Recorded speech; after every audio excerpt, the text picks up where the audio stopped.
I think it's time we ask ourselves if we still know the freedoms that were intended for us by the Founding Fathers.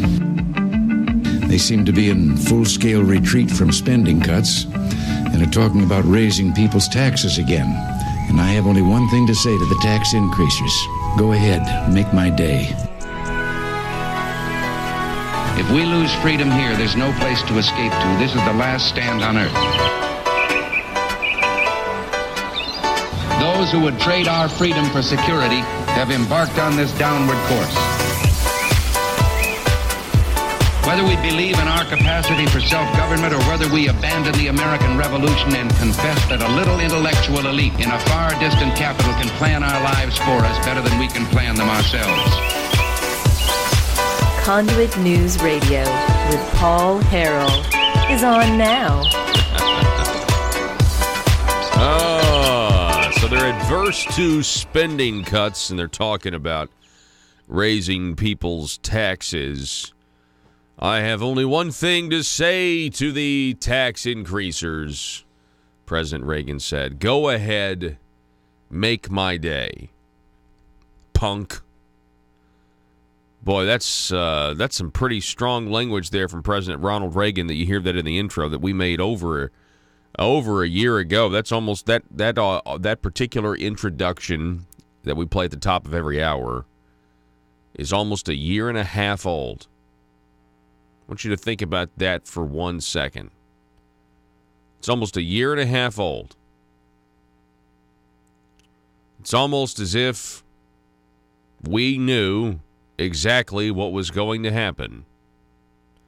That they were not going to cut spending, but instead were going to raise your taxes. I tell you what else is interesting.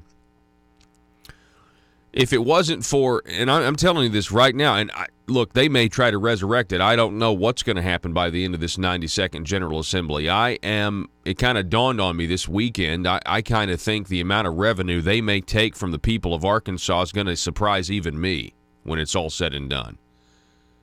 I think it's going to be outside the realm because I thought this was what was going to happen, like a net revenue increase from the people. I thought, but I don't think I understood just how big it's going to be. You go all the way back to the primary between Jan Morgan and Asa Hutchinson. Go all the way back. Now, remember, the task force for tax relief was meeting, and in the middle of that task force meeting, they decided to announce their plan to eliminate the grocery tax cut. Do you remember this? And essentially restore the tax on your food. And that was derided. As a matter of fact, it forced the governor to come out and go against his own task force because he was in the middle of a primary. So I'm just going to say right now, we would be looking at even more tax increases if it wasn't for that, if it wasn't for the primary that happened. That kind of got torpedoed. But if you look at, and we've got let's see, which parody is this? So we got Needy Politician, and then it's next hour that we have the Mother Government Revenue Generation, which once again was prophetic. That's almost 2 years old when it talks about all of the need for revenue gathering that's going to happen because we've overextended ourselves. We're not cutting spending, and we keep inventing new welfare programs that we say, that the government says people have a right to, because we're all born into this world enslaved to one another, right? According to the government, according to law. And that's not really true. That's not really true. But that's how some people believe. Do you remember, I'm just saying, when you listen to that Ronald Reagan, they're right at the beginning of the show, where he says, they don't want to talk about spending cuts, but they're talking about raising people's taxes. I just think about that commercial with Governor Asa Hutchinson in the middle of a Republican primary, blasting all over the state of him being appointed U.S. attorney and shaking Ronald Reagan's hand. That this is why you need to vote for Asa. because he aligned himself with Ronald Reagan. He knows that conservatives believe that Ronald Reagan's a very popular president. They like Ronald Reagan. They have dinners and hold an entire events named after Reagan Day dinners, things like that. But if you actually go and listen to the stuff that Ronald Reagan said, and if you actually go and listen to it, it's something doesn't add up to me. And this is stuff that we already know. I am not going over any. It is what it is. We have the government that we have right now, and as conservatives, in terms of fiscal conservatives that don't want the people to have to pay more money to the government, we are in survival mode right now.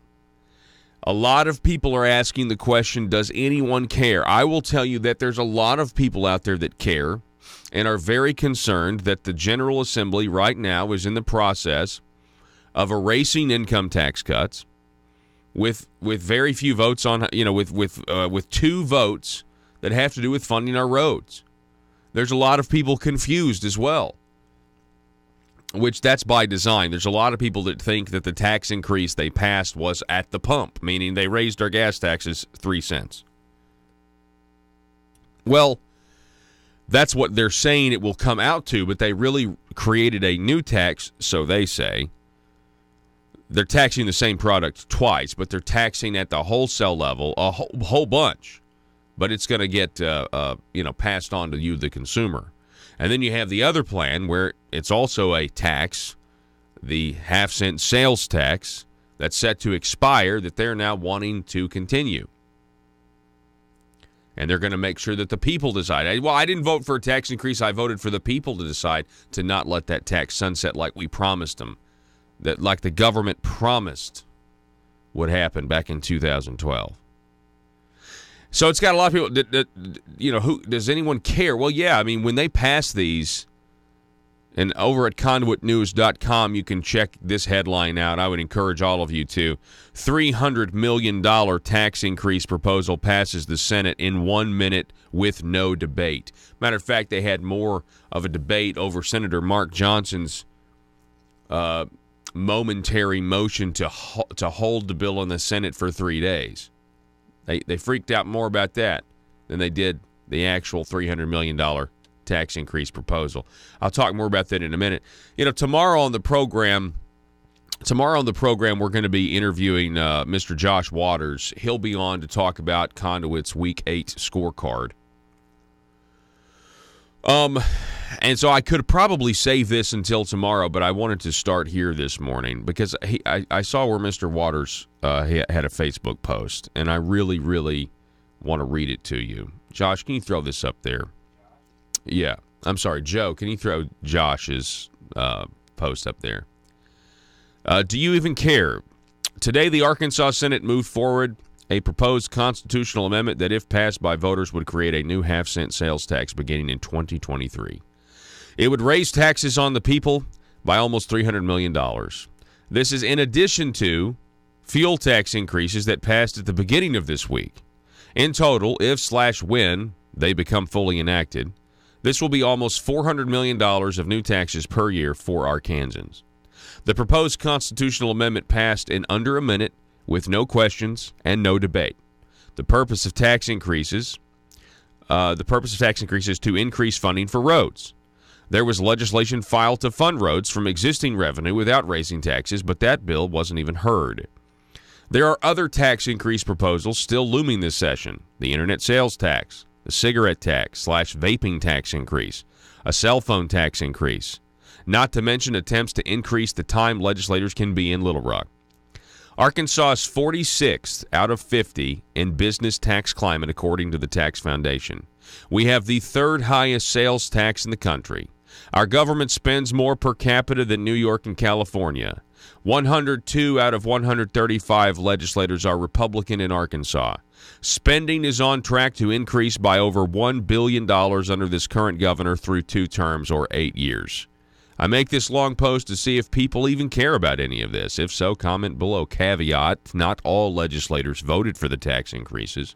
There are some good conservative legislators in Little Rock. You have to put that. I'm glad Josh did that, but you have to put that little caveat there because legislators are looking for an excuse to find something wrong with what the people think. You don't ever give us credit, that sort of thing. That's well, it really comes down to what's your priorities. What are your priorities when it comes to where do you rank issues? You know what I'm saying? I'll tell you this, my number one issue is pro-life, being pro-life. I think the Arkansas General Assembly this session has knocked that out of the park. I don't know if they could be any better when it comes to protecting the unborn or attempting to protect the unborn. And I've done I have, because it's my number one issue, I've really tried to highlight the issue of life and the things that they're doing to try to protect life. We had Senator Jason Rayburn on, as a matter of fact, to talk about his bill that would make abortion illegal in Arkansas with few exceptions if Roe versus Wade is overturned. I mean, it's a very smart, very proactive thing to do. Abortion's my number one issue, but it's also really low-hanging fruit because it's something that we here in this state really agree on, that we want to stop the murder of the innocent. When it comes to fiscal issues, though, it gets a lot more muddy, doesn't it? I hate it. I hate that it gets so muddy. I really do. I really do. I don't like the fact that we have so many fiscal disagreements when it comes to how we should run this state and how the people are overtaxed and how our government looks compared to other governments around us. I mean, if you add up, if you just do a basic mathematic equation, and I'm not great with numbers, I'll be the first to admit that, I'm not. But if we take the income tax over the last 3 years, two years, what year is it? It's 2019, so 2015, so 4 years. If you take the income tax over the last 4 years, you had a $100 million middle income tax cut, a $50 million lower income tax cut, another $100 million this year. And in 2 votes, they voted to potentially raise taxes over $400 million. And that doesn't count the internet tax. That doesn't count the tax they passed for your tires. That doesn't count the 911 cell phone tax where they want to raise your cell. And it's not, by the way, that's coming down the pike. That's not just cell phones. That's any device with a data plan. Somebody told me even watches. If you got a data plan for your watch, I don't know. I thought watches were more complimentary, like Bluetooth hookups to a parent device. But somebody told me even, but I don't know. Any device with a data plan is going to get that extra tax. And we already, guess what, lead the nation in cell phone tax.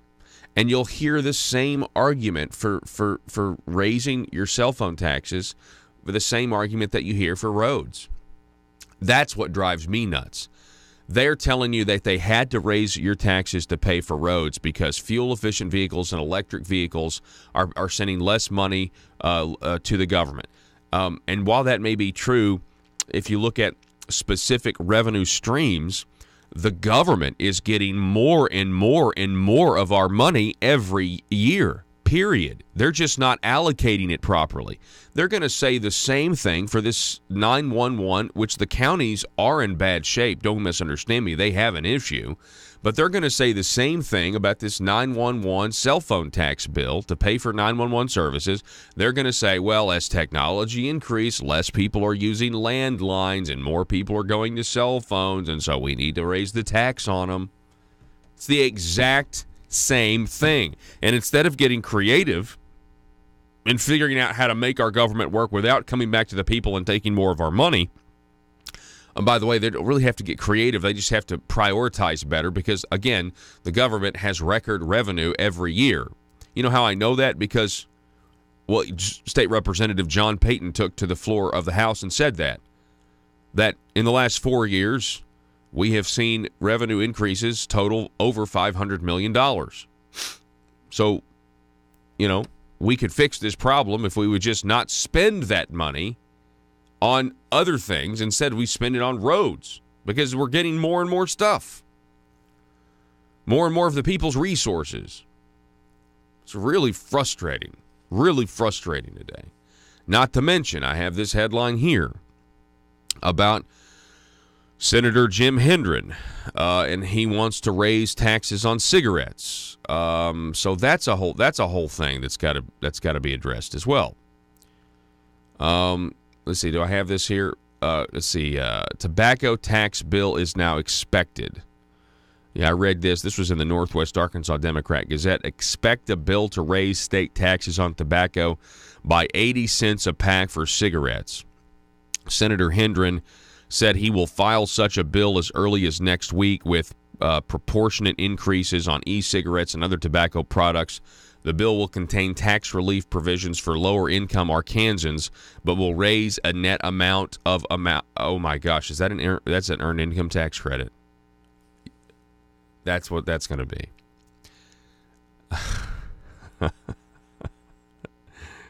be. Randy Bauer's ideas live. Randy Bauer is the liberal they had to fire from the task force because even moderate and conservative Republicans found out he was a lifelong Democrat. He had no business making the money. But the left wants earned income tax credit. I'm assuming that's what it is. The bill will contain tax relief provisions for lower income. You know, they got to throw that in there because if you raise taxes on people who smoke, there's a lot of people who are in lower socioeconomic positions that smoke cigarettes. And so you can oh, man. Listen to this. The bill will contain tax relief provisions for lower-income Arkansans, but will raise a net amount of around $100 million. Oh, my gosh. $100 million more? Ladies and gentlemen, what is going on? Well, I'm speechless. The amount of money. We must be in an absolute budget crisis. That's the only thing that explains this, is there is a covert budget crisis afoot and no one wants to admit it. How to grow government in this political climate when people have campaigned on not growing the size of government, on not raising taxes. The only thing we can do is tell the people what's going on and let them make up their minds. Is this what they want? If you don't want it, you can call, you can text, you can email your state representatives, your state senators, and you can tell them to stop this nonsense. And you know what? They might listen to you. They tend to listen when their emails and phone messages blow up. Some of them just get mad, but some actually will listen. Let me know what you think. All you tobacco users out there, you want to pay 80 cents more a pack? 870-275-9799. We're going to take a break. Don't go anywhere. Back in a moment.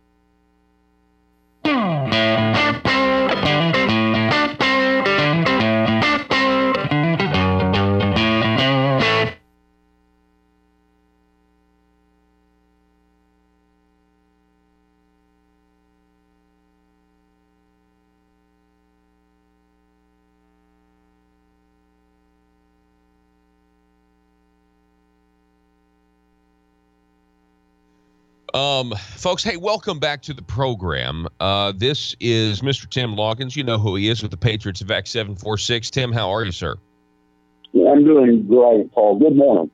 So, Tim, the Patriots of Act 746, we've talked about this, on a mission to educate the people of Arkansas on their gun rights. Arkansas is a constitutional carry state. You can carry a weapon open or concealed without a permit.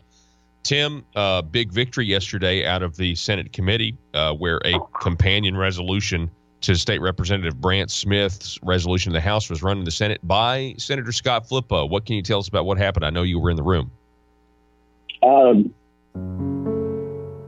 In Arkansas, every single hour there is a politician not getting what they want. For some, it's an absolute nightmare.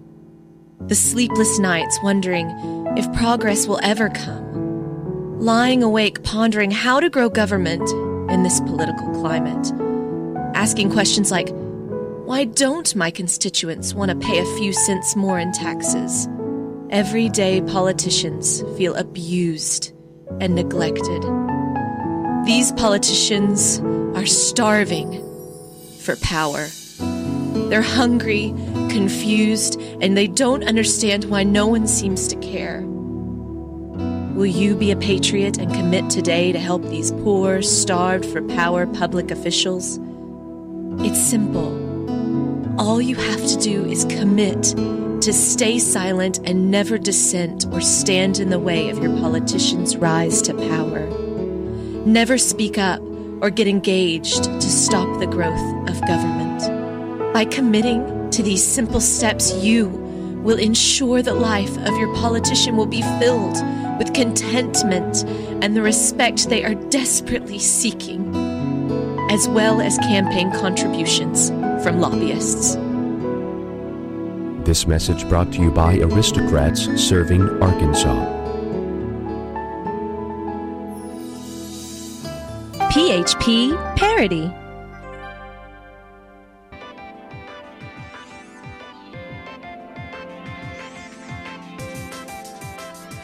Conduit News Radio with Paul Harrell is building a liberty machine. Find out more at conduitnews.com. All right, just real quick, previewing the rest of the program for you. Coming up, we got national political analyst Rabbi Ari Spiro is going to check in with us coming up here at 6:33. We're going to talk to him, considering he's a rabbi, what he thinks about the Democrat Party passing a, quote, anti-anti-Semitic, would that be anti-Semitic resolution? Or anti-Semite?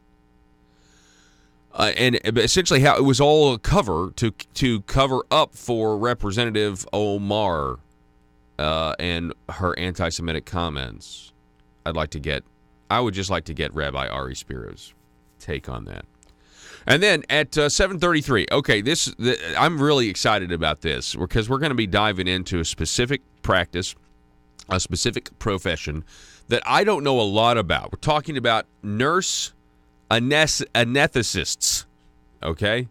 So they've got a bill. There's a bill out there that people are very opposed or people are very pro. I mean, it just depends. It's just like the optometry bill, which, by the way, passed the House. Congratulations to State Representative John Eubanks for passing his optometry deregulation bill. That was a great thing, and I appreciate the Arkansas House of Representatives for doing that. They really stood tough. They had to sit there and listen to Democrat State Representative McGee. They survived. It was vicious fear-mongering. And I understand the ophthalmologists, what's funny about this? The ophthalmologists are so mad that the optometrists got this out of the House that they are now sponsoring, or they're now pushing a bill that would allow opticians to sell contact lenses, which is something that only ophthalmologists and optometrists can do. They're doing it just for spite, just because they know that the optometrists don't want opticians to be able to sell contact lenses. I'm sorry. I think it's funny because on principle, I would be for opticians selling contact lenses.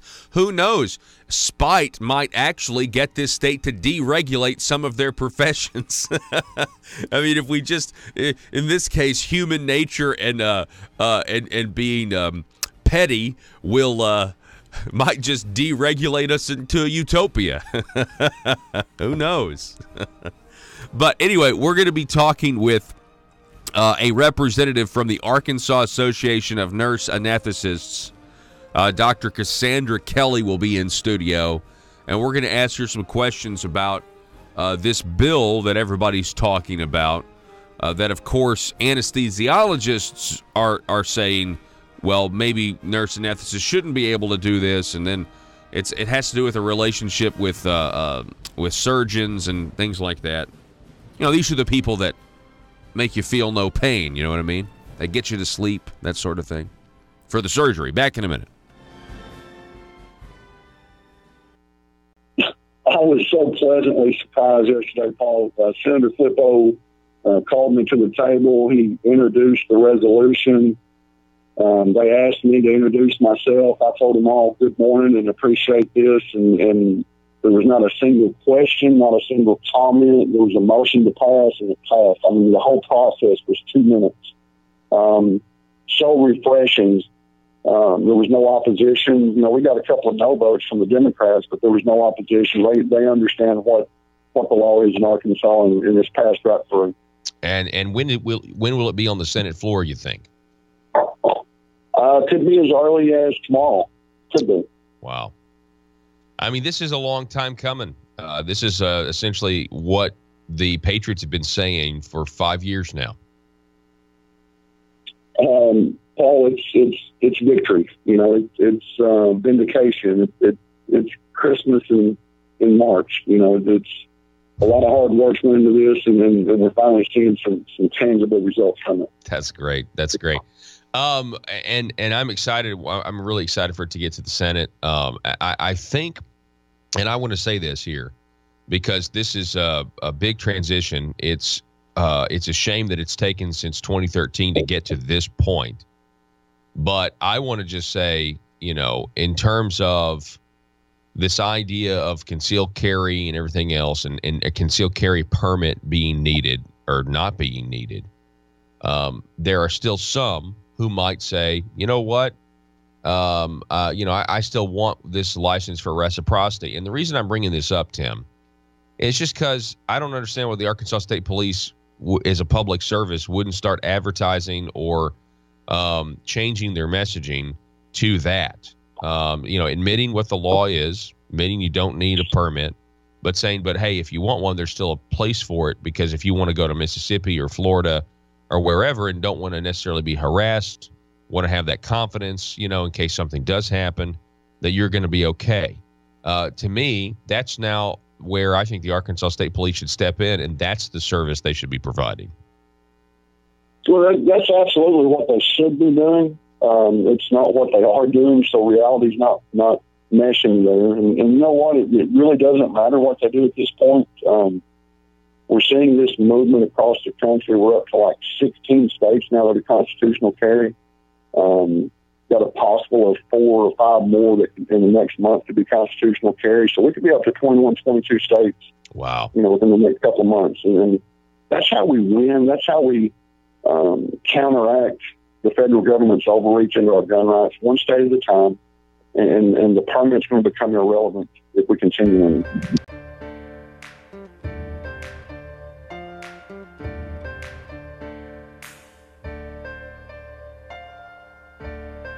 Bringing you your daily dose of truth. It's Conduit News Radio with Paul Harrell.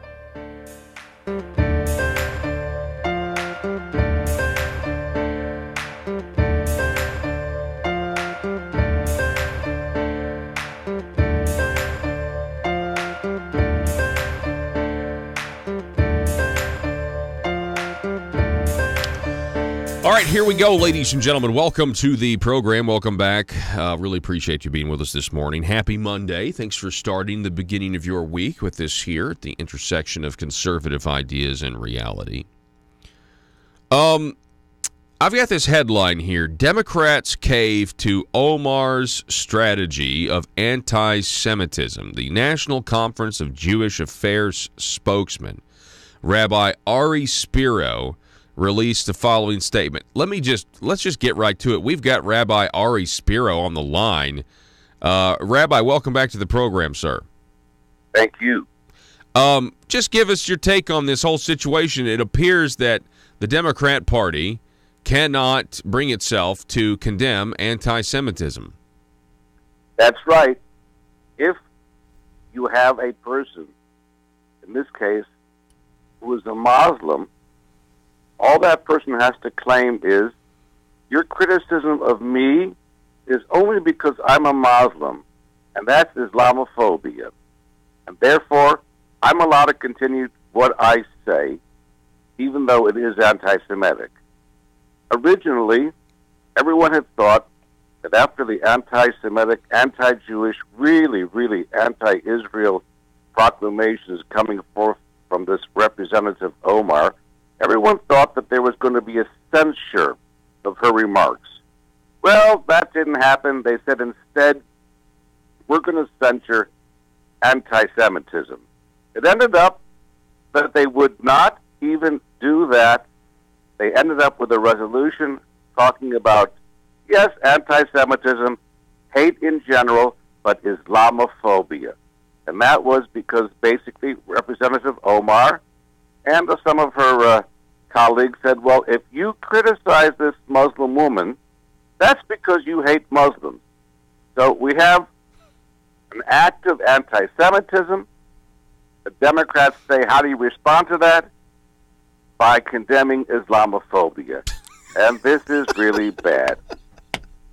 It is crazy. I mean, it's literally one of these situations. Like, I mean, it's they're saying that black is white or up is down. I mean, it's absolutely nuts. And the Democrat Party, I think, is reminding everybody just how terrible they are. I mean, they're reminding the whole country. I know they won the House, but I think they won the House just because they bought all the lies the media was telling them about how bad the Republicans were. But my goodness, I mean, you think like, you know, moderates are looking at this and just scratching their head? Well, if they hear the true story, then they should scratch their head. But, you know, our problem is if you get your information from the mainstream media, you're not getting the true story. If you listen to the media, by the time you finish, you probably thought that it was the whole Congress that ganged up on this poor little Omar representative from Minnesota. It's not the case, of course. But what you have in the Democrat Party, it's very obvious. You have a party now that has completely abandoned any principle in order to stay in power. They don't want to offend their Muslim base.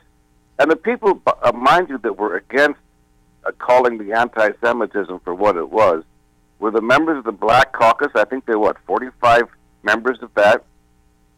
The Progressive Caucus, which means the Socialists. The Islamic community. And, you know, Cortez and her girls. And I call it the Cortez Quartet. It's Cortez, it's this woman Omar, the other Muslim representative Tlaib, and this black young lady, I forget her last name. So, those four. And they want those constituents to vote for them, and so they're going to do whatever those constituencies want, even though it's against every principle. They'll even, you know, ignore anti-Semitism. These people, these Democrat people, they just want power. They want their office. They want to maintain their position of power. And it's just so un-American. There's a real character flaw there. Yeah, you know, and we're talking with Rabbi Ari Spiro. I also think, Rabbi Spiro, that they are so afraid of confirming stereotypes. I mean, I don't want to judge anyone that I first meet based on a stereotype, but stereotypes exist, if we're honest, because there are people out there that reinforce them. I mean, people aren't just creating these stereotypes of certain people. And so if they were to condemn anti-Semitism, I mean, you know, because of what Representative Omar said, I mean, my reaction to this whole thing was, when I heard the news, I was like, well, surprise, surprise, there's a Muslim who doesn't like Jewish people. You know, like, that's very common in the world. Yes, it is common. People have to realize that based on the text of the Quran and the culture of Islam and even the culture of some in the Arab world, there was always this Jew hatred. That is why they did not want, and they don't accept, most of them don't accept the state of Israel. People have it all backwards. They think that the reason the Muslims now are anti-Semitic, not all of them, but way too many, is because they don't like Israel. No, they don't like Israel because to begin with, for centuries they were anti-Semitic. And we always have to say not all of them, and that's true, but far too many. There are statistics. There are polls taken, and the anti-Semitism in the Muslim community is very high, probably higher than any other group in the world. And This began way before the reestablishment of the State of Israel. We know people that lived in these Muslim countries before the establishment of the State of Israel, and they were treated as second-class citizens, infidels, as were the Christians. It's not just Jews who get the higher of it. It's also Christians. Just look what's happening throughout the Middle East, and the Coptic Christians, the Maronites, all these Christian enclaves, they're all gone. They've been, and there's genocide against the black Christians in Africa. But I think there's something else at stake here. All of the Democrat Party today is based on identity politics. Who can claim to be a greater victim? Well, there's this ladder, this hierarchy. And today, Islamophobia is at the top. Anti-Semitism is way at the bottom. Islamophobia or racism against blacks or LGBT. These are the award-winning ones. And boy, you better be careful. I think the Jews have they have something to worry about, because these victim groups, if it's the Muslims or radical blacks or LGBT, they look at Jews as part of that white privilege group, Yeah. And maybe even more privileged, because everybody knows that the Jews have been pretty successful.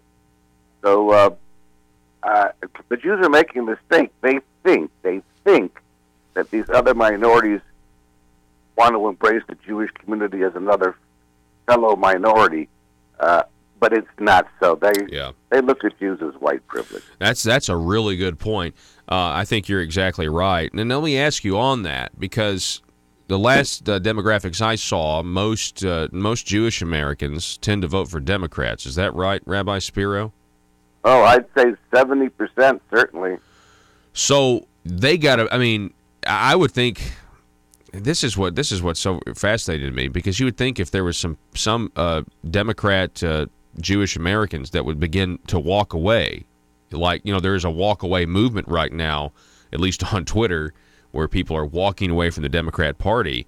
Do you think that might happen over the next year or so, leading into the 2020 election?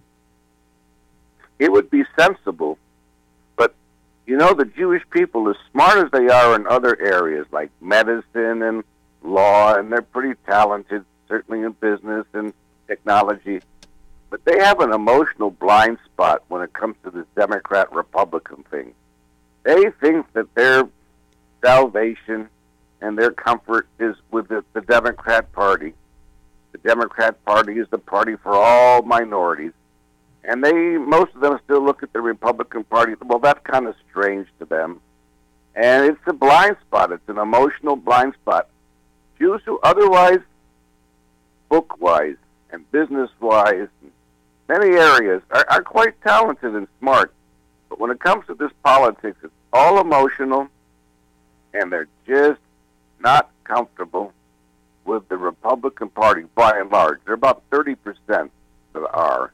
Mm-hmm. But, boy, I certainly would love to make it 50-50. But I'm just telling you, that may actually happen. I mean, what President Trump has done, when you look at some of these polls, these approval ratings, among African Americans, his first year is polling at 15%, and then he's up at 29%, same poll a year later. Hispanic approval. There's some numbers out there that have got to be really worrisome, you would think, to the Democrat Party, and they're doing it to themselves. If they continue caving and refusing to condemn anti-Semitism, you would imagine that eventually some Democrat Jewish Americans are going to say, I'm done with the Democrat Party. Logically, they should. But, the Democrat Party has an ace in the hole. It's called open borders and illegal immigrants. All these states, for example, like New Mexico and Arizona, California for sure, they used to all be Republican states. But we've lost California. We're on the verge of losing Arizona and Nevada, and that's because of much of it has to do with illegal immigration or immigration that's legal but it's south of the border. And certainly these first-generation immigrants from those areas, they certainly vote Democrat. So I think the Democrat Party is willing to peel off some of the Jews, and certainly they're certainly willing to peel off the white vote. They're bringing in thousands and thousands per month, and even though they're illegal, in many places they still end up voting. You know that. It's happened in certain parts of California. It's happened in Texas. And that's why they're for open borders. It's not because they have such great compassion. They have compassion for themselves. They want to win. And whatever way, they'll do it. Rabbi Ari Spiro, it's always great to have you on, sir, and I want to remind everybody about your book. People need to check it out, Push Back, Reclaiming the American Judeo-Christian Spirit. It's available over at Amazon. Rabbi Spiro, thank you so much for coming on this morning. My pleasure. All righty. You know what he mentioned about the illegal aliens voting, coming over and voting? I thought that was interesting. I saw a map the other day that was comparing the states in America that give driver's licenses to illegal aliens. And if you compare those states with some of the states that Hillary Clinton won in 2016,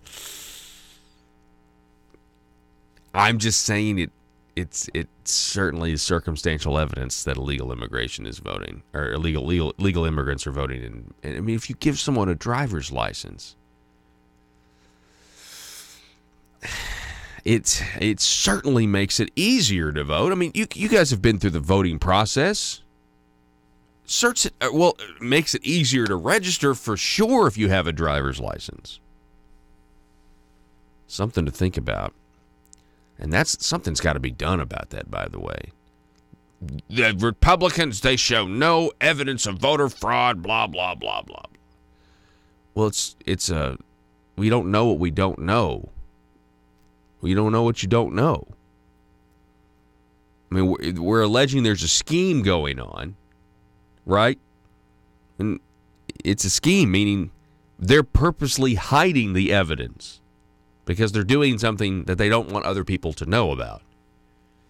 It's just like that bogus argument. They're trying to debunk the emergency that's going on at the border, which has been an emergency for decades. And that's why there's a lot of people in the middle and on the left that have a hard time accepting that there is an emergency at the border with human children being sex trafficked in, because that's big business in this world. It's big, big, big business. They want to ignore all that stuff's going on, or at least they just think it's a bunch of sensationalism. Well, it's just because the media hasn't covered it for 10 years, for 10, 20 years, you know? And so it's been an emergency for a very, very long time, but they try to debunk it by saying, well, the president, we don't need a wall because 90% of fentanyl, 90% of that very dangerous drug that I was talking to some military guys, was having dinner with them a couple weeks ago, and they were telling me that it's basically a chemical weapon, this fentanyl stuff. I mean, because you got SWAT team officers that go in and raid these places, and if it's in the air or whatever, gets on their skin, they have to be hospitalized. It's very dangerous stuff. They say 90% of the fentanyl is apprehended at the ports of entry. 90%. And so it's not really coming across the border where we don't have walls or ports of entry guards, or you understand how ridiculous that is? They're trying to, if you actually think critically about their point, they are making ours, because you don't know what you don't know. If we're getting 90%, that would be expected, right? 90%, that's good because we have security there. It's our port of entry. We're able to monitor who comes and who goes. So we're able to apprehend a whole lot of fentanyl at ports of entry from people who have loaded it on trucks. But all of these other areas where there is just open desert, no wall, and we have no barrier at all, and people are just easily, there's no telling what all happens. I mean, not the drugs, not to mention the human trafficking that's going on. Telephone number 870-275-9799. That's 870-275-9799. We're going to take a break, going to regroup here. Don't go anywhere. You're listening to Conduit News Radio. Back in just a moment. Russellville-based firearms manufacturer Omega are making clones of the most notable German firearms in the world.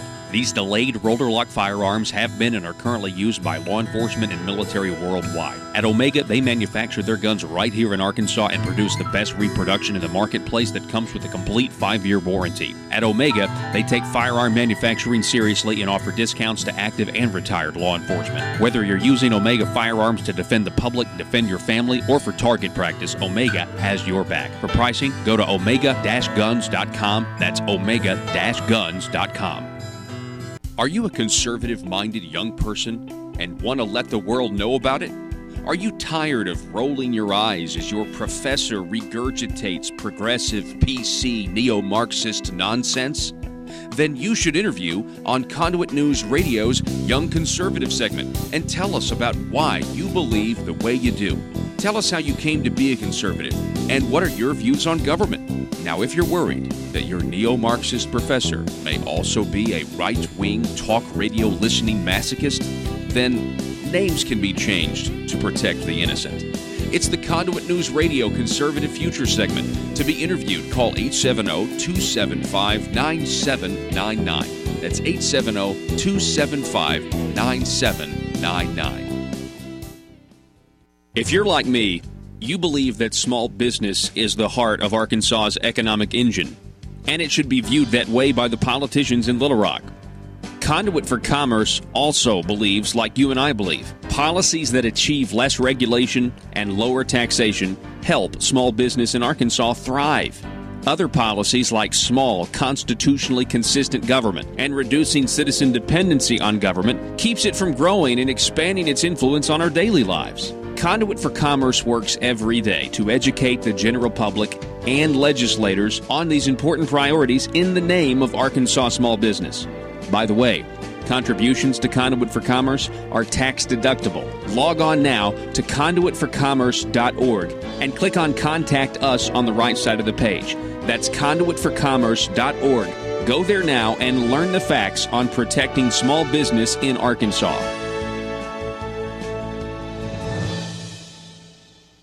Yeah, that's exactly right. Tell me about State Representative Richard Womack. He has a bill, and it would do what? I can't say enough good things about Representative Womack. He's ran the bill. He's filed the bill HB 1694.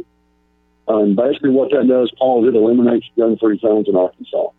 Between him and Representative Gazaway is running them to eliminate 573 127. Between the two of them, we're going to have, basically prisons, jails, courtrooms, and collegiate sporting events will be the places that you can't carry a weapon. Other than that, you'll have a right to defend yourself wherever you're at. I cannot thank him enough for filing this bill, and we're having the right conversation with. Just talk me. Yeah. Well, I mean, it needs to be. I mean, what I would love also. I mean, if we're clarifying gun rights, I would also like to clarify these mass shootings are happening.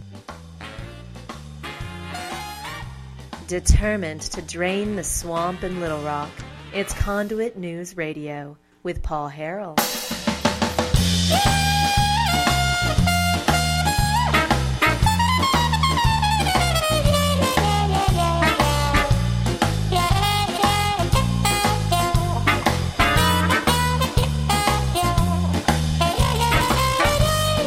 All right, listen to this. This is an excellent piece over at conduitnews.com. I'll have more to say about this at 7:05. $300 million tax increase proposal passes in 1 minute with no debate. This happened last week. So if you kind of checked out towards the end of the week to enjoy your weekend and not try to worry about how these people in government, with all the pomp and circumstance of the Marble Palace, somehow put blinders on and raise your taxes, let me fill you in on what happened. A new half-cent sales tax proposal got a nod of approval from the Arkansas Senate last week. If approved by voters in the 2020 general election, taxes would increase nearly $300 million per year on Arkansans. This is in addition to the new wholesale gas tax passed at the beginning of the week. Now, there's going to be people that have an issue with that first statement. Taxes would increase by nearly $300 million. We're already paying the half-cent sales tax, they'll say, so it's not an increase. The half-cent sales tax is set to expire. So it is an increase because it's set to expire. That's why they're making you vote to keep it. Right? If it's not an increase, why have the vote? Fact is, taxes will decrease if we vote against this. This is in addition to the new wholesale gas tax passed at the beginning of the week. The combined total for new highway funding is $418 million per year from the people of Arkansas. Sponsored by Jeff Wardlaw, Republican of Warren, and Senator Lance Eads, a Republican of Springdale, the $300 million proposed constitutional amendment drew 0 questions and no debate and passed in about 1 minute. A procedural move following the vote to hold the bill for 3 days drew more debate than the actual resolution. Listen to this. Even those who voted against the constitutional amendment, Senator Bart Hester and Bob Ballinger, rose to find a way to make sure the resolution didn't get delayed 3 days in the Senate chamber. Here you see a photo of Senator Jim Hendren lecturing Mark Johnson on why he made this procedural move in an attempt to hold the bill. The combined income tax, which was fascinating to me. Isn't that interesting? You had Senator Bob Ballinger rise. He voted against it. He voted against the half-cent sales tax, maintaining it, not letting it expire.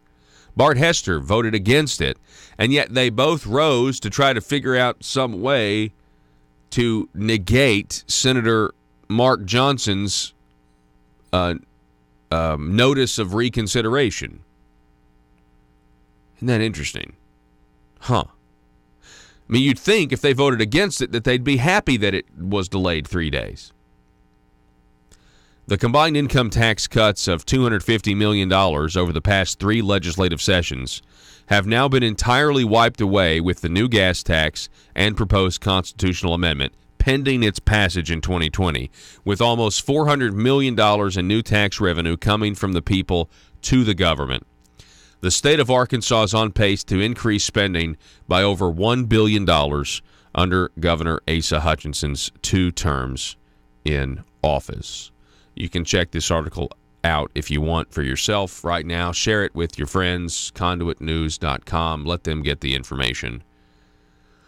Coming up in the next hour, I want to talk a little bit about freedom of speech and freedom of association. It looks like there are people who don't understand the concept, and we'll talk about that in a minute. Or at least don't understand, like adding, this is very simple. It's very simple. It has to do with whether or not donors who donate to groups, nonprofit groups, should have to disclose, because these nonprofit groups are participating in the electoral process by giving people information. And I am totally against people having to disclose, because they will obviously be targeted. We've seen it here in the state of Arkansas, where people's businesses get targeted because they do something, they speak out against the status quo. It's called political reprisals. And that's exactly what would happen. Limiting free speech and the freedom of association is not consistent, in my view, with the First Amendment, in my opinion. I will talk about that. Headline here, Arkansas bill demands more info from groups in court races. Now, I think this, I don't know, is this specifically talking about judicial races? I think it is, but it's a first step. A lot of people are upset that there was $2.5 million worth of mailers and TV ads telling people factual statements about Justice Courtney Goodson. I mean, you may not like them, but if they're wrong, sue for slander or libel or something.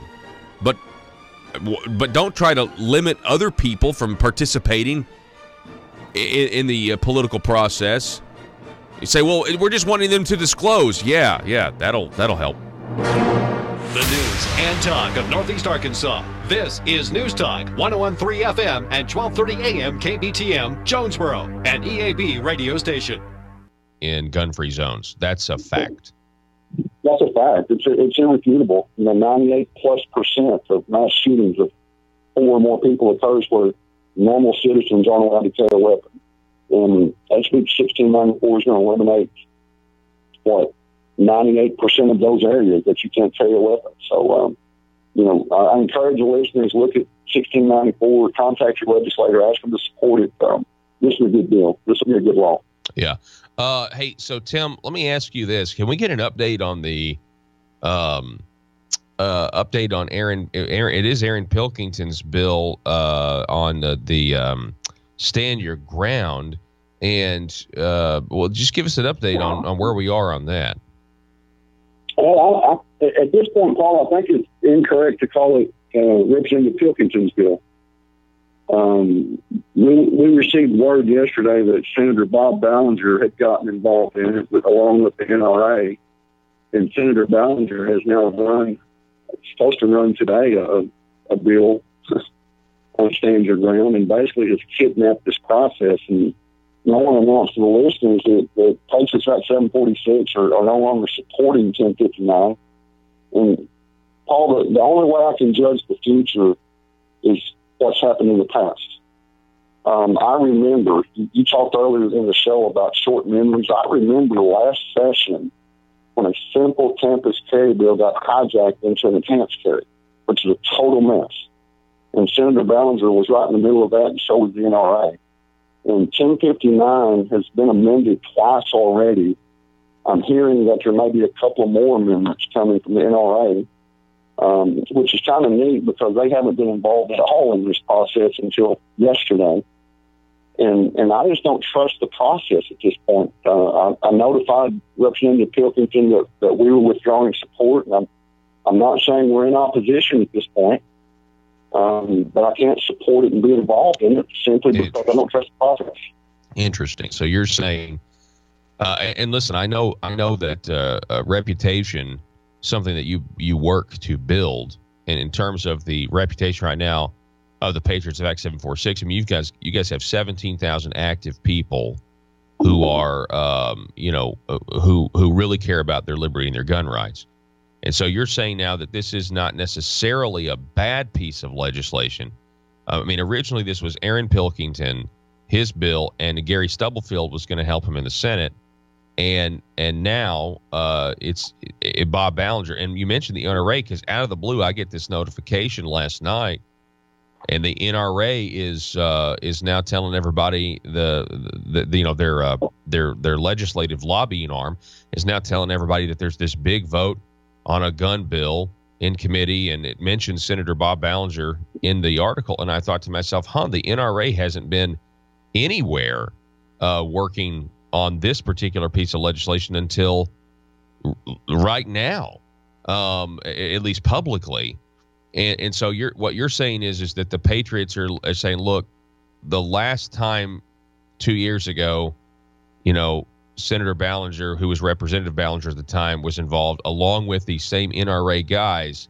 We ended up getting a bill that was based on political calculations and not based on what, Tim? Well, Representative Pilkington filed a good bill. It removed the So say that again. You're breaking up a little bit. So Representative Pilkington filed a good bill originally, you're saying? Originally, it was a good bill. It removed the duty to retreat. It was a good bill. And what we're looking at now is we don't know what the bill's going to say. With Senator Ballinger being involved and the NRA being involved, we saw what they did to enhance carry, to the Charlie Collins campus carry bill. They made it something that was unrecognizable, unwieldy. They're still violating the law on enhanced carry. There's so many conflicts and contradictions. Patriots is not going to be associated with a bad bill. I would rather have what we have now, which is not bad, as opposed to making it worse. And I'm afraid that it's going to make it worse with these people being involved in it, especially the way they're doing it. I'm hearing that they might run as early as today. That's violating the normal order. And that it just, I'm leery of it. I don't trust the process. We don't trust the process, and so we no longer support it. I hope it's a good bill at the end of the day, and I encourage all the legislators to carefully.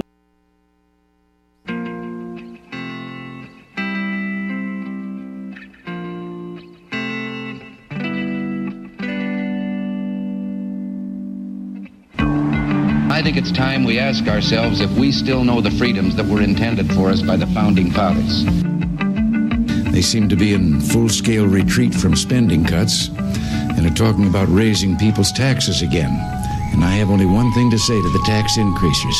Go ahead, make my day. If we lose freedom here, there's no place to escape to. This is the last stand on earth. Those who would trade our freedom for security have embarked on this downward course.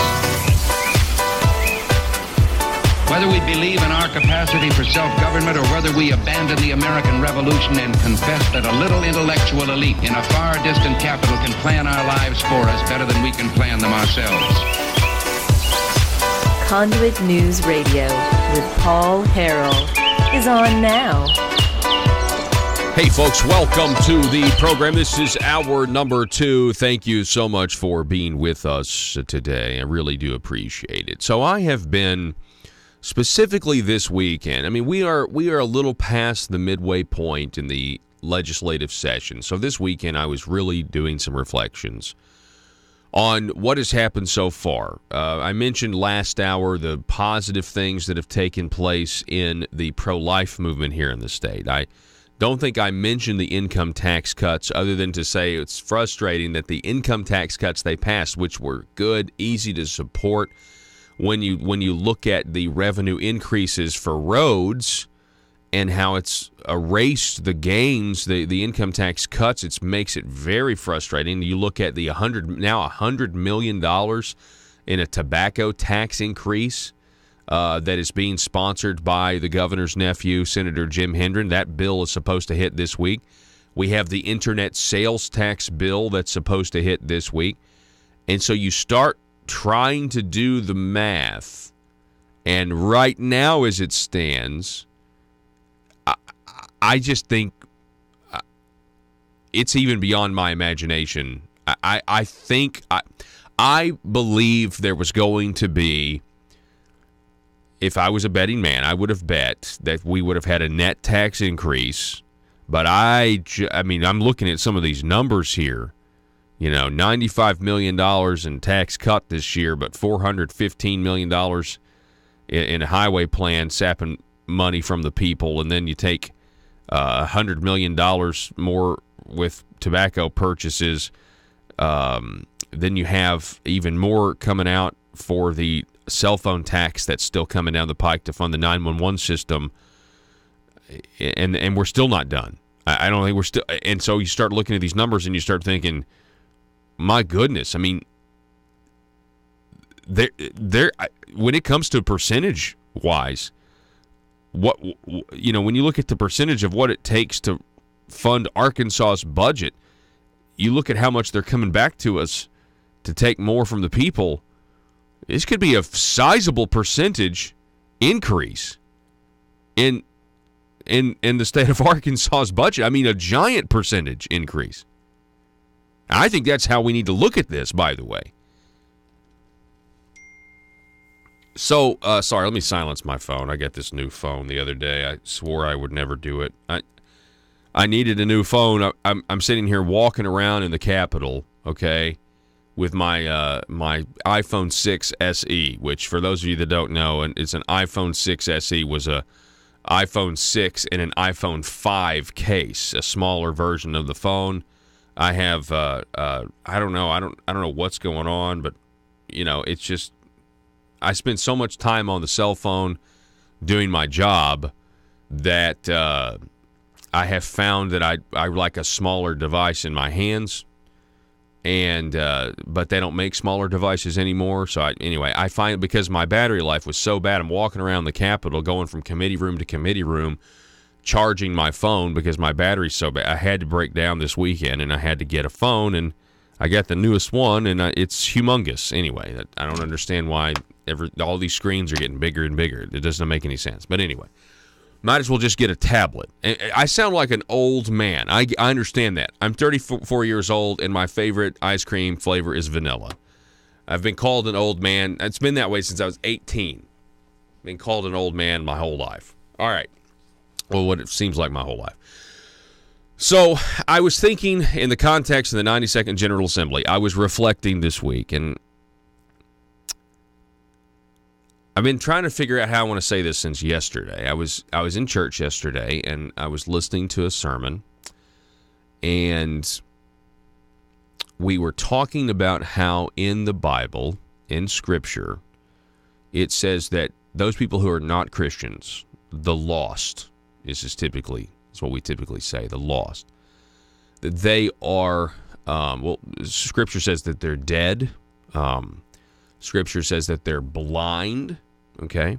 Now, and it was asked of us, rhetorical question in the sermon, how many of you have ever yelled at a person who is blind, who is physically unable to see? How many of you have ever yelled at them or berated them because they can't see? So that would be to say, here's a blind person that you meet in public, and you go up to this blind person. Yeah, in this case, with DHS and the blind woman who was trying to run her business and she was being robbed from. Remember that story? Kind of like that, except maybe even worse. Like openly saying, you are just a, stupid person because you can't see. Why can't you see? Why can't you see? And they're blind. The idea is that none of us would ever actually do that, or hopefully none of us would ever treat somebody with a disability in that fashion and be upset with them that they have the disability. You know what I mean? And this was a really, really good message when it comes to living a Christian life, living the gospel, having faith in the power of the gospel, that it's the power of the gospel that actually gives people sight to see the truth.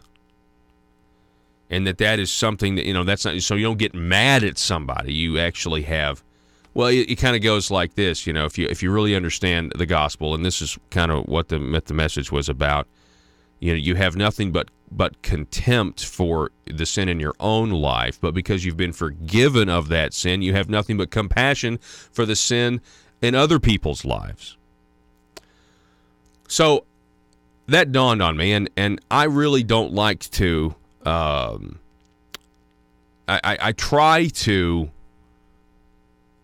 don't necessarily try to prescribe things that are specifically about the gospel and try to immediately transpose them over into, politics, because there are plenty of people who, in this big messy system that we call government, they are,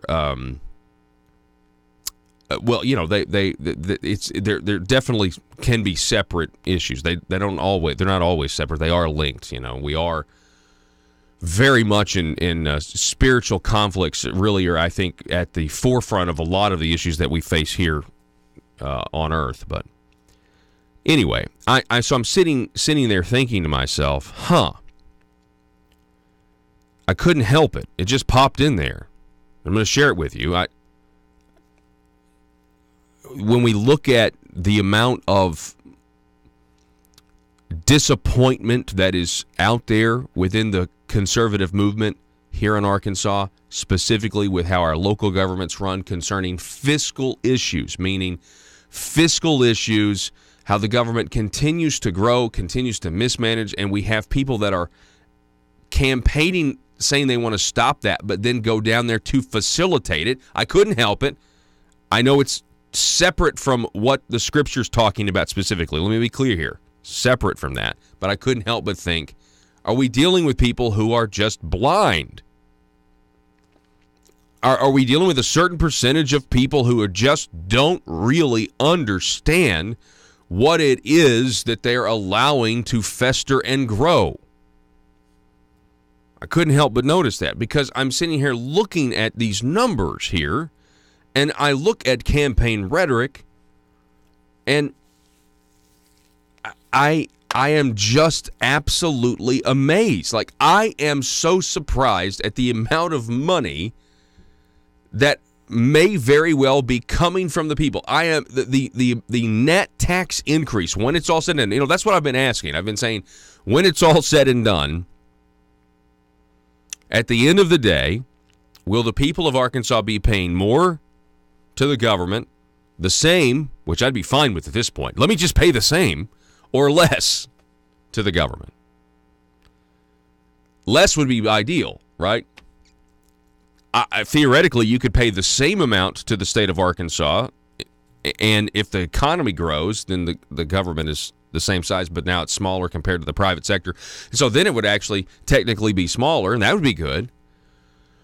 But we spent 2 years and a bunch of money on a task force for tax relief, and we may very well get massive increases in the tax burden on the people. And so I am absolutely, I don't want to say I'm confused because I'm really not. I think we are in a budget crisis, and I don't think people want to talk about it. To me, I think there maybe is a certain percentage of people who are blind. They don't understand how they come across. They don't understand. Well, let me give you an example. Can I give you an example? Look at this headline right here. Sponsor of bill to keep documents on state execution drugs secret declines meeting with Freedom of Information Task Force. This is by Bill Bowden, the Northwest Arkansas Democrat Gazette. A state senator said he won't meet with the Arkansas Freedom of Information Task Force because he doesn't have time, and nothing the members say will affect a bill he sponsored to keep documents secret regarding where the state gets its execution drugs. Senator Bart Hester, the sponsor of Senate Bill 464, said no such meeting will happen during the current session. Quote, time is too valuable right now. Their input on a bill like this has zero effect on the outcome. Hester said he's usually visiting with constituents in Benton County on Fridays, and that's when the task force meets at the Capitol in Little Rock. Quote, I have really important issues I'm dealing with every day. To go and take a day out of my calendar to spend 30 minutes with the task force when the outcome of that task force doesn't have an effect on the legislation is not the best use of that time currently. I can't make time to attend. It's a voluntary appearance. I'm sorry, I can't make him attend, according to Ellen Kreth, who chairs the task force. Kreth is the publisher of the Madison County Record, which is a newspaper in Huntsville. The task force is a bipartisan group of 9 members who represent government, academia, and the media, and they're very, they want any tweaks from our very, very good and strong Freedom of Information Act law. They want to make sure, they want to make sure everybody knows what a proposed legislative idea would do when it comes to FOI. Then she said most of the task force members are government attorneys and political appointees. Quote, this is not a committee of press people coming out against every FOI bill, said Kreth. The way I view our role is we are nonpartisan. We review the bill from a very nonpartisan view.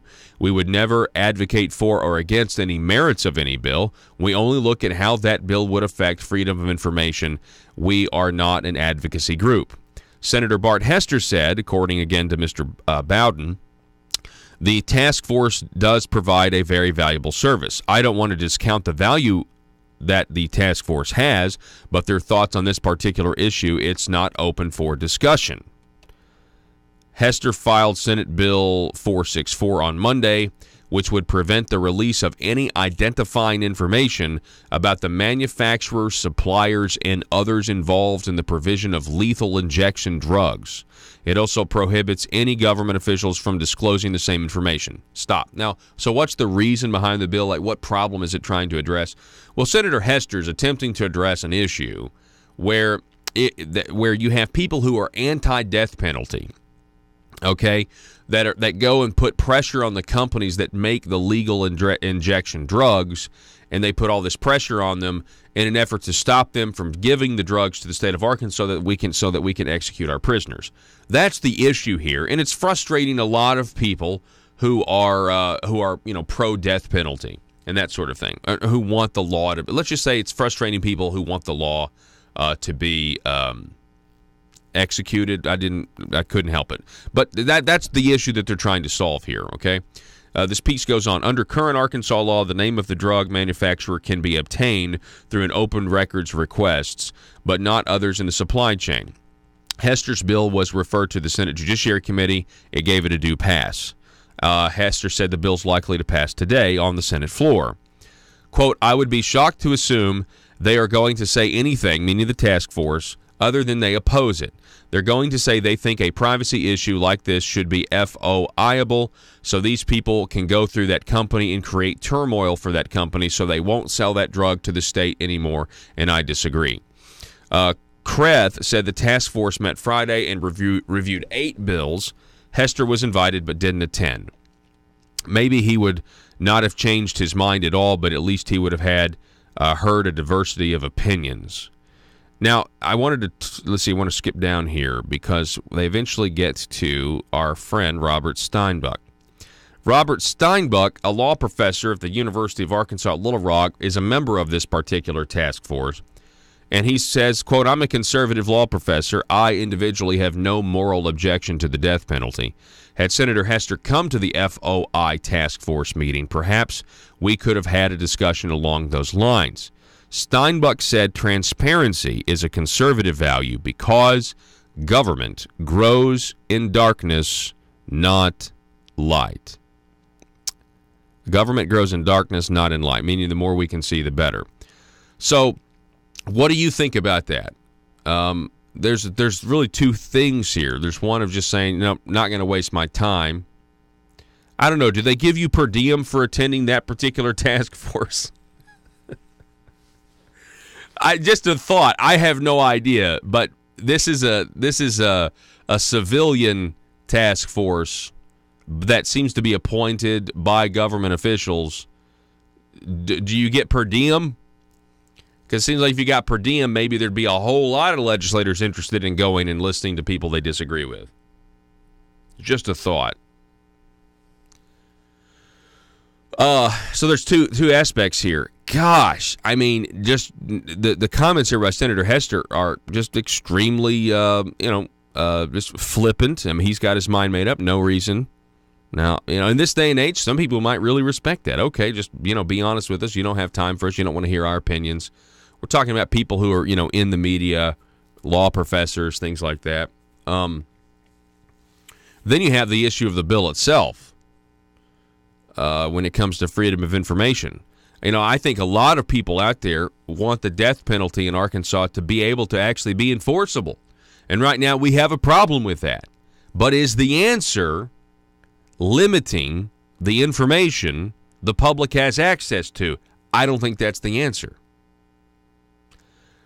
Let me know what you guys think. Back to my original point.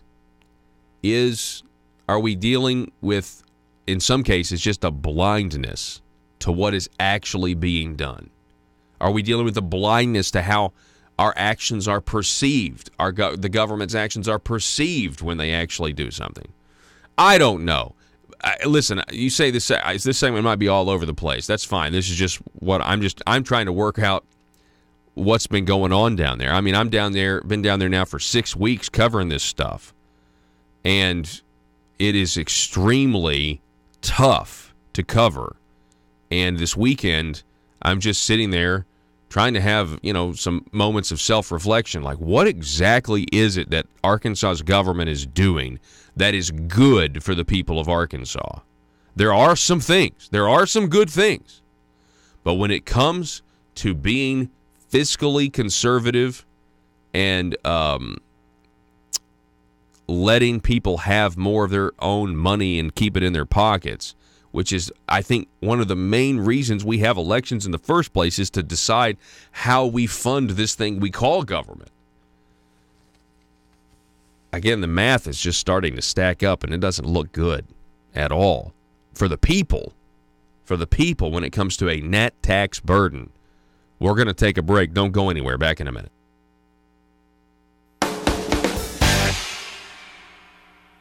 Look at what's being run and vote your conscience on it. If you feel it's a good bill, vote yes. If it was a bad bill, vote no. We don't oppose it. We don't support it. It's that simple.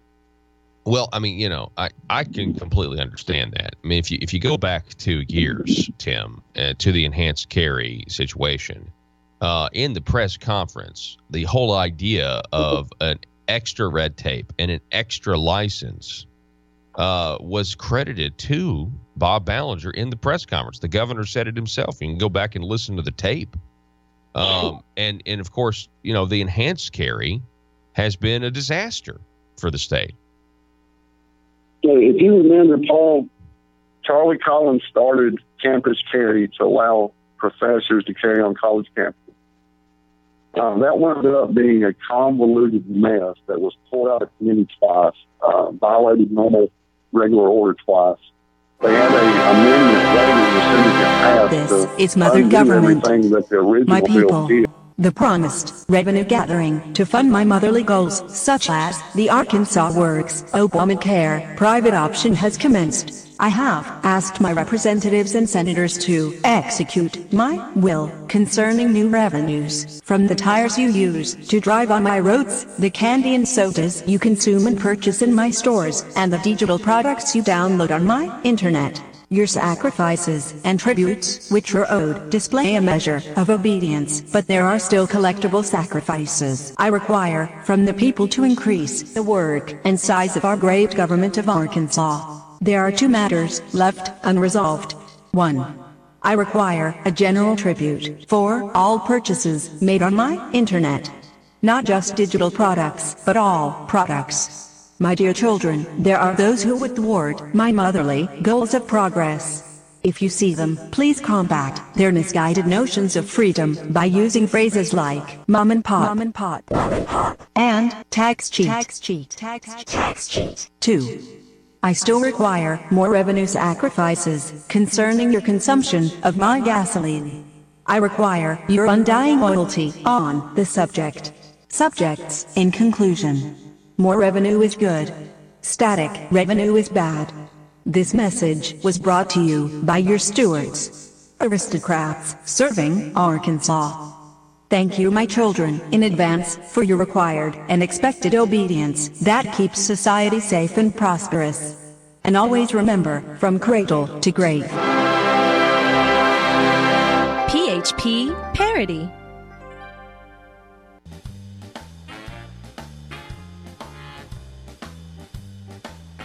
Exposing the truth and everything the Marble Palace establishment keep trying to cover up. It's Conduit News Radio with Paul Harrell. All right, so I got some more feedback here. All right, so my last time I was just talking about blindness, right? So somebody writes in willfully blind. Now that's actually good. Being willfully blind, don't want to hear the truth. We've seen that before. Well, here at Conduit News, we've seen that. When we put out facts about what's going on, and there are people that then don't like to hear the facts in the order presented. It's easier to demonize anyone who presents facts or asks uncomfortable questions. It's much easier to demonize those people. And here's a contrast. We have a bill by State Representative Jimmy Gazaway that wants to require donors to outside groups that spend monies in elections to have to disclose themselves, which I'm absolutely opposed to because I believe in the freedom of association. Mainly, once you have to disclose what you've donated to politically, now we're not talking about donating to campaigns. That is something that has to be disclosed. We're talking about donating to 501c4s, I think, that are advocacy, that can just present facts, that can put out information.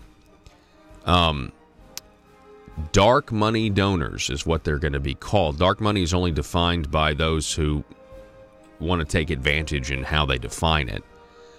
You want to prevent the harassment of drug makers. but not government whistleblowers. I found those two bills because think about it. The second that you donate, and we saw this here in, we've seen, I've seen this before here, and even my local community. Somebody does something, participates in something that somebody in political office doesn't like, and they get targeted for reprisals. They get a government audit or something. Mm-hmm. And how do we know this time that they don't have amendments waiting, shell bills waiting to change it as soon as it's passed? And I can only judge the future by the past, and I don't trust this process. And the NRA has not been involved in any legislation. They've not contacted us. They've not been to the Capitol on the resolutions. They're not involved in Representative Womack's removing gun-free zones. They're not involved with Representative Gazaway. And now all of a sudden, they weighed in, on this stand your ground bill. And I'm just leery of the whole process. Did the NRA, you think, 2 years ago, did their reputation take a hit around people? Liz, I know people. They may love the NRA. They may specifically appreciate what the NRA does on a national level. But in terms of people who are following state politics, do you think that their reputation kind of took a hit with those who are really carefully watching what happens with their gun rights here in Arkansas? Well, if it didn't, it should have, Paul, because they were backing Charlie Collins' campus carry bill. They were backing Senator Linda Collins-Smith campus carry bill. They promised to support it. They went behind closed doors with the governor, and bam, we've got enhanced carry. They sold out conservative legislators on enhanced carry, and what's going to stop them from doing it this time on the stand your ground bill? I just don't trust it. I feel this is an attempt by them to become relevant again after losing credibility. And if they pass a good bill, great. I'm all for that. I just don't trust if they can. Okay, so it could still be the stand your ground bill. This is news. It could still be good, but because of what's happened in the past, the Patriots Vac 746 you can't. You guys just don't have any expectation for being able to ensure the people who trust you guys of what the outcome would be in the legislative process. That's fair. That is more than fair. And Paul, I contacted Representative Cookin and told him this, and he said he more than understands. So he knew exactly what I was talking about. I've reached out to a few legislators, and that we were talking to about this, that we were trying to generate a consensus on it. And we told them what had happened, and they were like immediately saying, "Oh wow, I did not know that." Okay. Mm-hmm. So people in the legislature, they remember what happened 2 years ago. And now you've got everybody saying, wow, what's going to be the final outcome, the final result? And you know what? I'm sorry that it came to this, but we are withdrawing our support. Hey, tell me about Gun Owners of America. What do you think of that organization? Gun Owners is the only...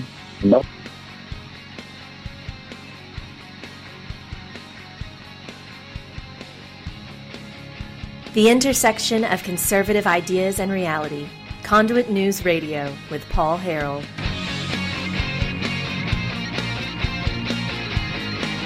All right, folks, welcome back to the program. Thanks so much for being with us. Good morning to you. Kind of in our home stretch here. I want to introduce you. We have in studio with us, we have Dr. Cassandra Massey. She is a representative here representing the Arkansas Association of Nurse Anesthetists. Now, Cassandra, tell me what this means. What is, because we have this on your bio, DNAP/CRNA. I don't know what all those medical credentials stand for. Okay. That stands for Doctor of Nurse Anesthesia Practice, Certified Registered Nurse Anesthetist. Okay. That's the terminal degree for nurse anesthesia. Okay, great. Well, so we have this bill here, Senate Bill 184. First of all, just a brief overview. What are you guys trying to accomplish with Senate Bill 184? Well, one of the things that we found that generally happens is that sometimes healthcare policy and statutes are created not to change things, but to kind of get us up to snuff where we're at. The bill originated in 2015 with us. We had some hospitals and surgeons that were working out in rural areas, critical access hospitals, who didn't quite understand why they were having to sign supervisory papers for anesthesia when that's not their place. So we were looking at why that was there. And in the statute, there's a lot of history behind why our statute reads supervision by, but not necessarily in the presence of a doctor, physician, or a doctor, dentist, anesthesiologist. So they were wondering if there was something we could do because nationally, the federal government has actually done away with supervision. They had it in there for a little while in the 80s where some of these statutes got rewritten. The damage is done. Yeah. So we have been working since 2015. We introduced this bill just removing that language. There are opt-out. We could do a whole day's show on just the issues around it. But basically, states can opt out completely from any supervision, and that's a billing issue with CMS. 17 states have done that. 40 states have no supervision requirements of anything. Yes. Okay, so why so much opposition then? Because this has drawn a lot of opposition, namely the medical society, which I'm figuring out actually controls the state. Well, in 2015, we drew opposition because we completely struck the language, and we're ready to. We're up for negotiation. We're always wondering, what was with the bill that was a problem. Many of the representatives and many of the people in the healthcare community weren't comfortable with us completely taking the physician out of that equation. We just took it that everyone knew that we cannot order anesthesia, that there would always be a physician equation. Nowhere, as far as I know, in the United States, can we walk around and just say, hey, you need some anesthesia. So usually we get an order for it. The doctor we has thought it was to say. implied. But we understood that. So they wanted us to put some language in there that left the physician involvement, which was where we come up with coordinated with. And the reason we were asked, we were really hit this session on, this has never been used anywhere. Why this word? Well, coordinated is the word versus the old word, which is supervision. Right. So this word coordinated is actually a compromise. Yes, it was a compromise that we made so that everybody would understand we were not trying to remove any physician involvement. We would always have to have that. It's actually in our under our Nurse Practice Act, and I'm going to explain to you with that the reason that word, and it came up with one of the oppositions this time, was that we were trying to use a term that we could manipulate. Well, actually, supervision is that term that you can manipulate because it implies that there's more activity going on, that there's more direction going on. They wanted to know why we didn't use words like, consult or collaboration. Well, I'm just going to be honest with you. We come under the umbrella of Advanced Registered Nurse Practitioners, APRNs. These are the highest specialty levels of nursing out there, and we've been around for years. Nurse anesthesia has been around 150 years. We were the first medical specialty of anesthesia. We came around in 31. They come around in 36. But when we were going to put language in, our other nurse practitioners have actively legislation that they're trying to take collaboration out. So we thought we don't want to interject and confuse by using a word that, sometimes costs them up to $2,000 per month that they have to pay just to practice. So, that was self-protection. We're like, we don't open any doors that we've never had collaborative practice agreements, never needed them, don't need them to practice. So that was the only reason. So we wanted to find a word that actually reflected what we do in the state. 90% of the rural hospitals, 100% of the critical access, and even in urban areas, office-based settings, hospitals, nurse anesthetists work a lot of times with just the surgeons. We don't have anesthesiologist involvement. Those surgeons, the misconception a lot of the legislators had when we would talk to them was that the surgeons, the supervision included that they were actually looking over the drape, telling us, how to do this, conduct, and that's not this how it many works. cc's or whatever. Yes. Yeah. So if you actually look at, the definition of coordination is two things working together as a group to get a favorable outcome. And I'm paraphrasing that. Everybody can look up Webster's. Well, it seems like, by the way, we're talking with Dr. Cassandra Massey. She is speaking here on behalf of the Arkansas Association of Nurse Anesthetists. They're trying to get a bill through that seems to be pretty simple to me, but of course, any changes in in scope or what it is, any changes in relationships between doctors, surgeons, or nurses is going to draw opposition. So where are we right now in the process? Like, where is this bill? Well, February 28th, this bill's went further this session than we've ever been able to get it. That's from a lot of education going out there. We did not realize that there was a huge amount of confusion on this bill. And I do think some of the opposition thought we were trying to do the bait and switch, because Representative Gonzalez, representing one of his constituents, introduced HB 1283, which had a lot of busy language in it that the Arkansas Nurse Anesthetist Association was never behind. We actually got with that constituent, got with Dr. Gonzalez, and said, this language, even to us, were not acceptable to us. Really? But if you Okay. took that language out, you basically have Senate Bill 181, which is just all we're trying to do is to get our statute to reflect what is actually going on in Arkansas. So we think some of that, but some of the things of the opposition that we've gotten has been so outrageous. Let's talk about that. Oh, yeah. Okay, so the opposition that you've got is going to be fear-mongering to the highest degree. I understand we have an inference that patients are dying because of this, quote, unsupervised care. Specifically, I understand, now, correct me if I'm wrong here, but I understand in the Medical Society's package, 2 legislators, in opposition to this bill, they actually have misinformation in there that the Arkansas Heart Hospital claiming that children had died in a dentist office, and then that turned out to not be true. There was a correction that was made. Is that right? Where am I getting that wrong? There's 2 things confusing there. Okay. The Arkansas Heart Hospital there was a letter written by a surgeon from UAMS using their letterhead, their logo, and in that letter there were false allegations made that there was an unsupervised experiment of using nurse anesthesia that were unsupervised, and that deaths occurred.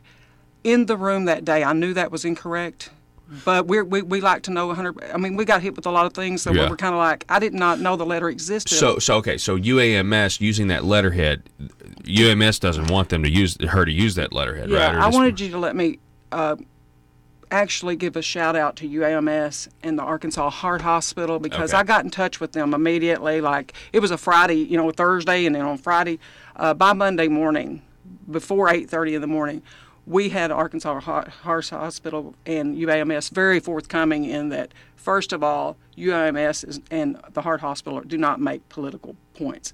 Their letterhead, their logos are not to be used in political things.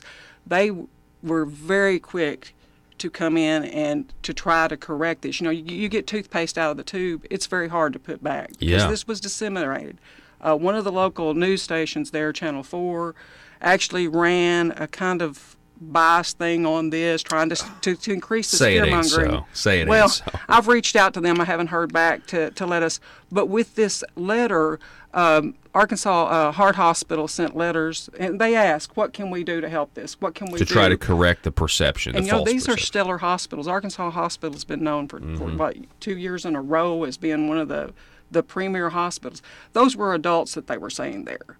They had brought in another physician who had been the past president of the Anesthesiology Association. He's actually from Texas. He threw out information in that room. He picked up a letter, first of all, and said it was from Dr. Bistra from the Arkansas Children's Hospital. And I will confess, I have not gotten in touch with the Children's Hospital.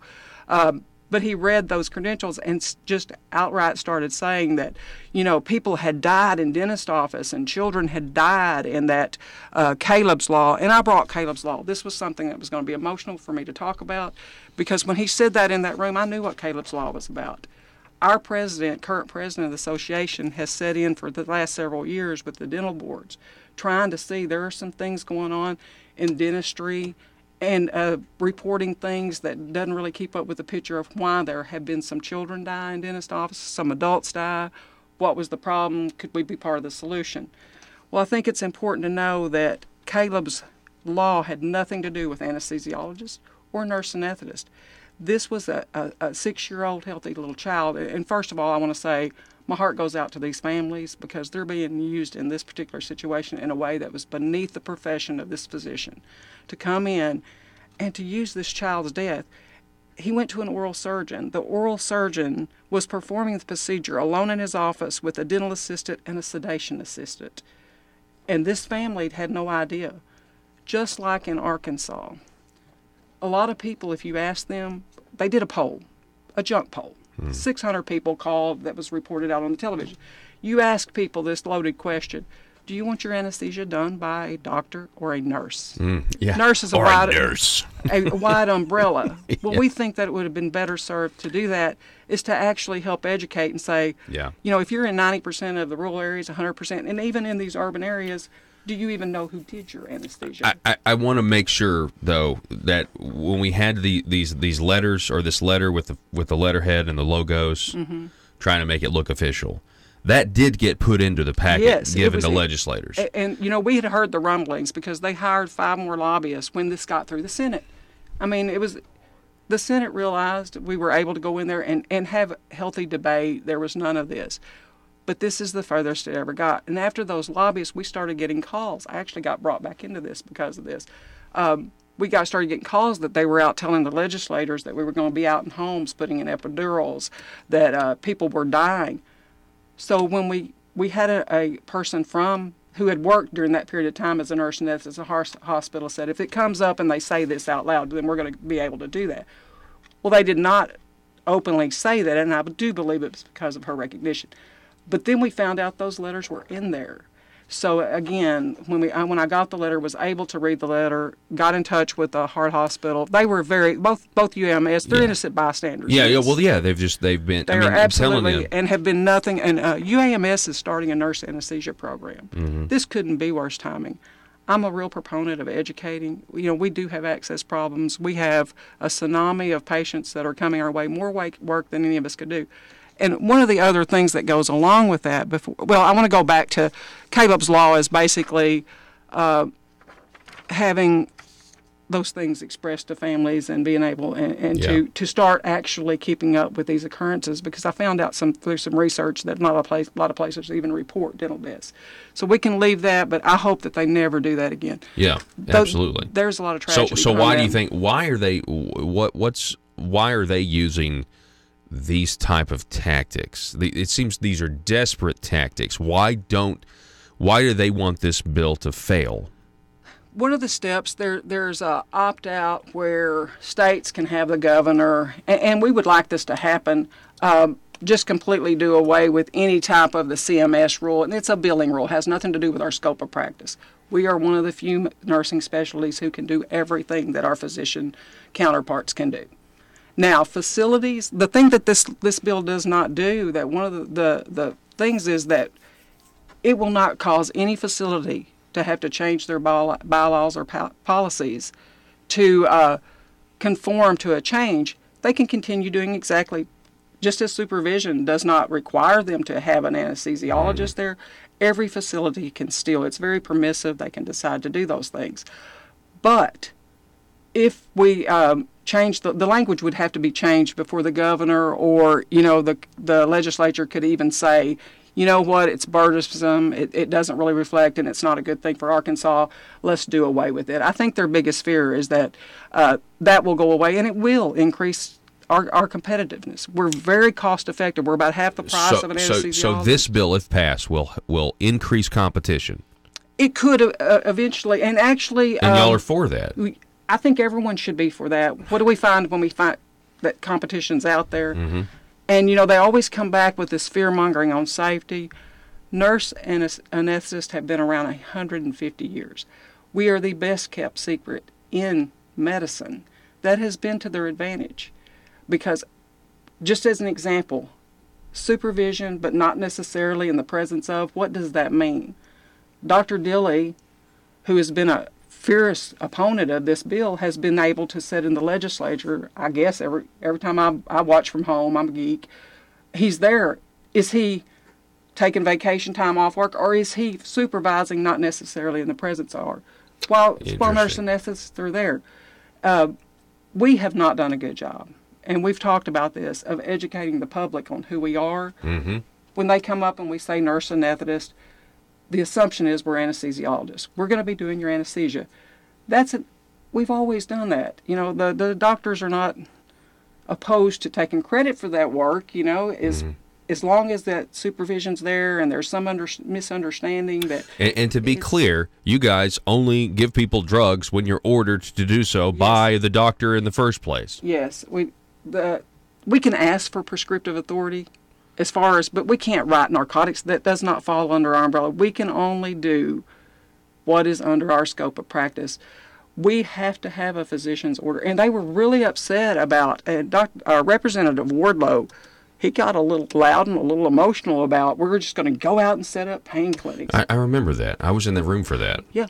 We're a part of this solution. We are begging to open up our full scope of practice in every place you can so that we can do regional blocks and different things like that for pain control, especially in acute pain. There's a whole gamut of pains out there, chronic pain, acute, but there's things that I can do for you prior to your having an incision and a cut that will help you through that process where you don't have to take narcotics. Some patients take none or just automatically.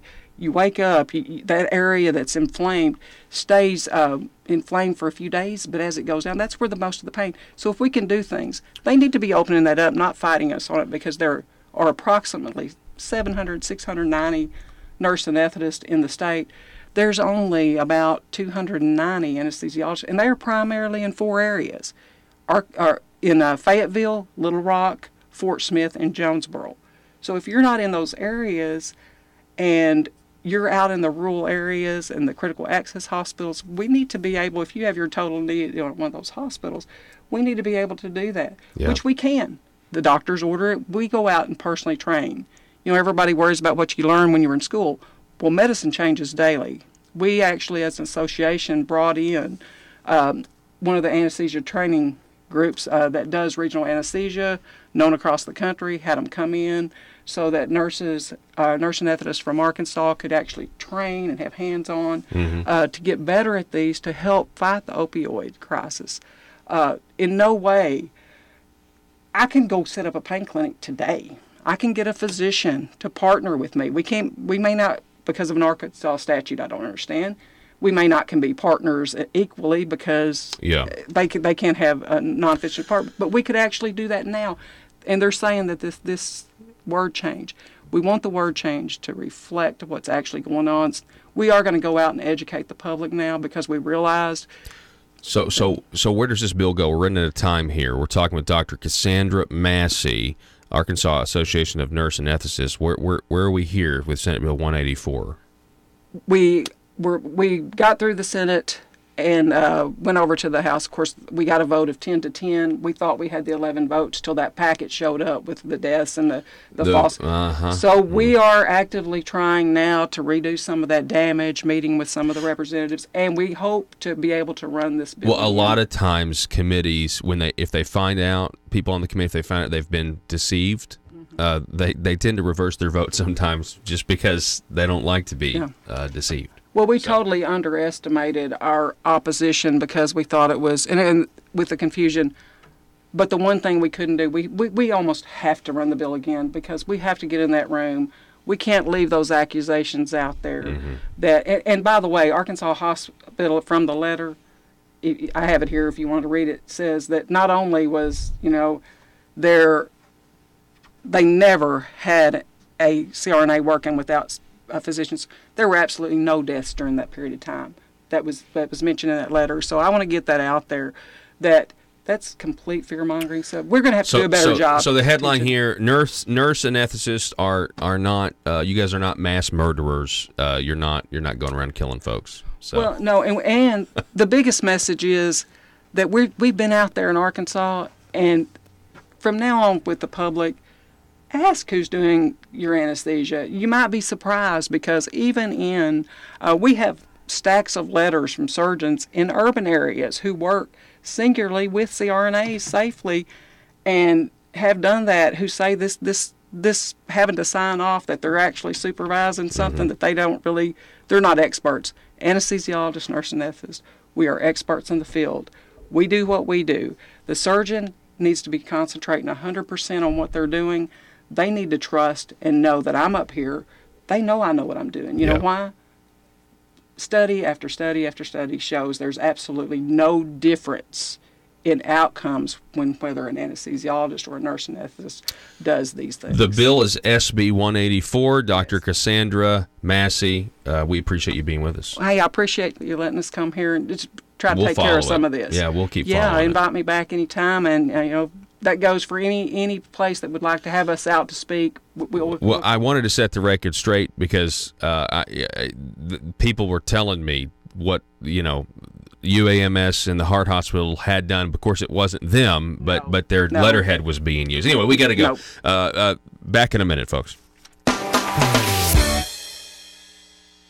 Russellville-based firearms manufacturer Omega are making clones of the most notable German firearms in the world. These delayed rotor-lock firearms have been and are currently used by law enforcement and military worldwide. At Omega, they manufacture their guns right here in Arkansas and produce the best reproduction in the marketplace that comes with a complete 5-year warranty. At Omega, they take firearm manufacturing seriously and offer discounts to active and retired law enforcement. Whether you're using Omega firearms to defend the public, defend your family, or for target practice, Omega has your back. For pricing, go to omega-guns.com. That's omega-guns.com.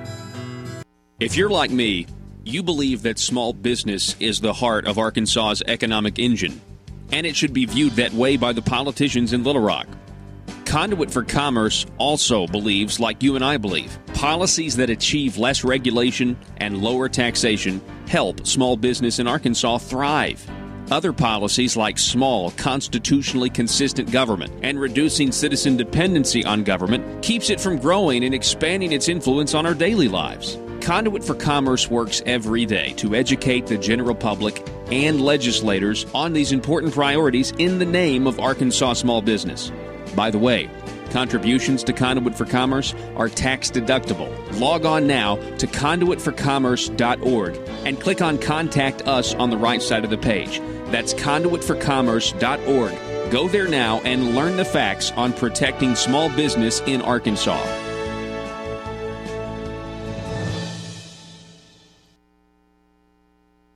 Compromise organization in the United States.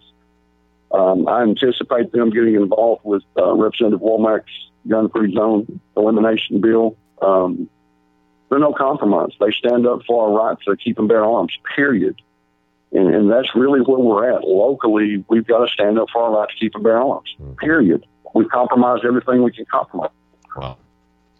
So let me ask you this on Representative Womack's bill. Is there any pushback into trying to eliminate some of these gun-free zones? Paul, there's always going to be pushback because we have a certain, subset of the population that believes guns are bad.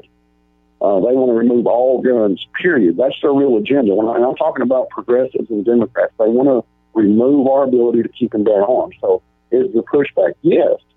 And you have legislators in districts that may have a high proportion of moderate or progressive voters, and they could be concerned about it. But I'm going to, just tell you.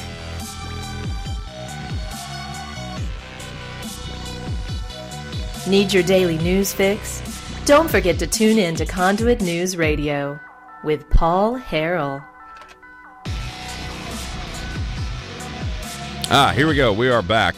Hey, tomorrow on the program, at this time tomorrow on the program, we will have just wrapped up an interview with Lieutenant Governor Tim Griffin. So stay tuned. So tomorrow at 7:33, we'll be talking with Tim Griffin. Always excited to have him on. Also, Mr. Josh Waters will be on tomorrow to go over Week 8 of the Conduit scorecard. Later in the week, we'll be sitting down with Victor Davis Hanson. He's got a new book coming out, I believe. Is it this week? Or did it come out March 1st? We'll let you know all of that. The Case for Trump, Victor Davis Hanson, will be back on the program later in the week, as well as Congressman Bruce Westerman on Friday, and we've got others as well. The schedule, we'll obviously check in with Mr. Tim Loggins as well, and as well as others. So that's all the time we have for today. Thanks for starting your week with us. We'll see you here tomorrow. Don't miss the show. Arkansas, be safe.